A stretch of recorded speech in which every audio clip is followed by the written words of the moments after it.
اور عدالتی نظام تباہ و برباد ہو جائے گا اگر آپ نے پک اینڈ چوز شروع کر دی. کوئی چوتھے نمبر سے اٹھا کے کوئی امیر الدین جیسے چمچے کو چیف جسٹس بنایا, ہم ہرگز نہیں بننے دیں گے. اسی طرح سے ہم ہرگز اجازت نہیں دیں گے کہ آپ آئینی بینچ بنائیں جس میں کو 8ویں نمبر سے اٹھا لیں, کو 15ویں نمبر سے اٹھا لیں. سیدھے بہت جیسے انڈیا میں ہے وہاں جو فرسٹ 5 دیٹس اٹ. اگر 7 کا بنانا ہے تو first 7, nothing to it less than that.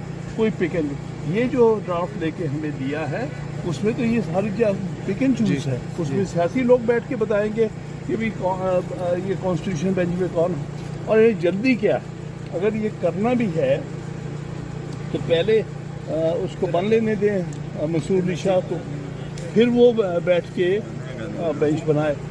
آپ کو جلدی یہ پڑی ہے کہ یہ جانے والا جو مردود ہے اس کو اس کے ہوتے ہوئے ہم کانسٹیٹیوشن بینچ بنا دیں جو اس میں سے کہیں سے اٹھا کے اپنے 3-4 چمچے ڈال کے اور وہ سارا بیڑا غرق کر دے کانسٹیٹیوشن بینچ کا. یہ ہم